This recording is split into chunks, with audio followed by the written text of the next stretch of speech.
Hi guys, you came back. I'm so glad. Thank you. Today, I just wanted to give you an idea of a quick little short haul that I made yesterday. I had to go do some errands, so I picked up a few things at one of my favorite places to buy beads and crystals and rocks and goodies. It's Black Market Minerals, and it's in the Arizona Mills Mall if you're from the area. It's the only one I know of in the area, but it's a really neat place, and they're not very expensive. So I've been in a jewelry making mode lately, so I figured I'd show you guys, well, a couple of things. I'm going to show you my haul, and then my next video, I'm going to show you how to make this little bracelet. And I'm going to show you something interesting about this little bracelet in just a minute.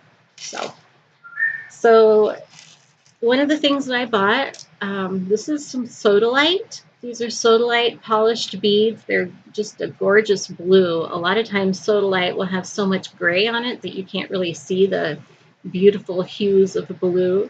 So I will be taking this apart and turning it into something else, along with probably some of these. This is cherry quartz, which I think is just a quartz that has been probably artificially colored, but it's beautiful. It's a little bit more of a red tinge than, say, rose quartz, which is naturally a soft pink, which is also just gorgeous. And the last little actual bracelet I bought is this snowflake obsidian. So like I said, I'm going to take apart all three of these. They're all on some stretchy material, which I could always put it back together if I couldn't figure out what to do with these. But it was an inexpensive way to buy some really nice beads. So I did that. I've got some, I think they call them cat's eye or optical maybe beads. I don't know if you can see that. See how they kind of have that optical glow to them. Pretty neat, huh? And again, I'll be taking these apart and using them in something else. And this strand has all different colors. And they're tiny, which is kind of hard to find the super tiny ones. And I think I bought a thing of all blue ones as well, but I'm not finding it, so oh well.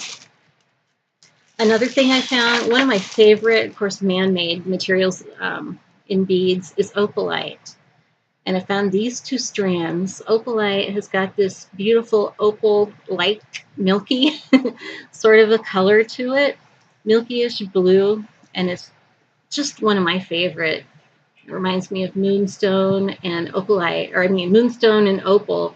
If they got together, had a romantic dinner, and this is what happened several months later. Of course, I think for rocks it would be millions of years, but anyway, these are pretty. Pretty, pretty.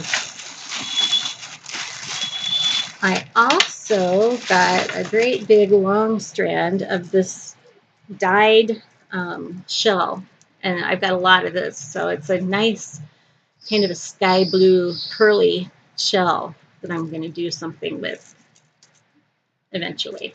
And they had some findings, which were really nice. I got these 3 for $1. So I got some toggles and some little, whatever you call those things, hooks for necklaces, and some wires with little balls on the end, which is always nice to have. You can never have too many findings because, well, I mean, you hoard so many beads, and if you don't have something to do with the beads, then they just sit there, which isn't a bad thing.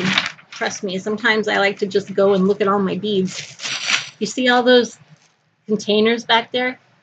Those are all beads. And those two. A couple of the other things that I got, just because they were screaming at me, I have some desert jasper pieces. These two were just really dramatic.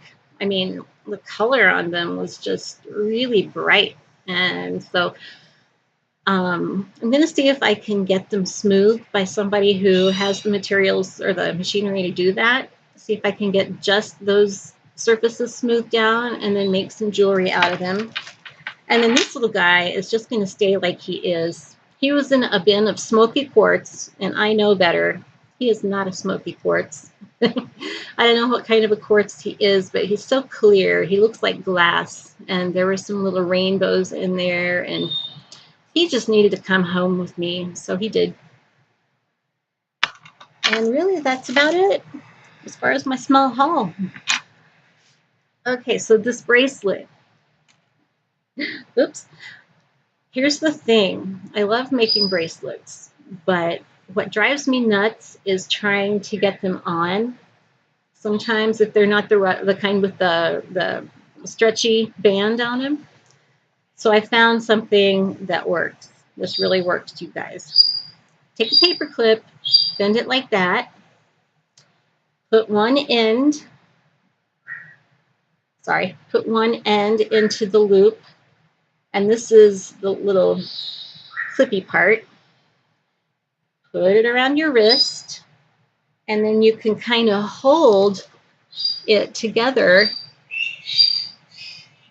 You see what I mean? You can hold that thing with your finger while you, of course it helps if you unclip the clippy part first. But I'll see if I can do this so you can see me. I tried it a few times to make sure it worked, and it really does. So let's see if I can actually make it work while everybody is watching. Oops. I didn't say it was easy, but it does help a lot. So, oops. See, if I didn't have this thing on here, it would be even worse. Oh, and then I actually, I think if you practice doing this, you probably get good at it after a while, but I've only done it once. So here we go. And it is hooked. And then you just take the paper clip off, and there you go. So if you're interested in learning how to make this little bracelet that I've got put together, stay tuned because I'm going to have a video on how to do that pretty soon. I've been trying to think of neat and interesting things to do. Mostly the stuff that I do, I found on YouTube myself and decided to do it. I try to put my own spin on things, but anyway, that's it for today. Thank you so much for coming back, and I hope you'll subscribe. I hope you'll hit the thumbs up button, and I hope to see you soon. Bye.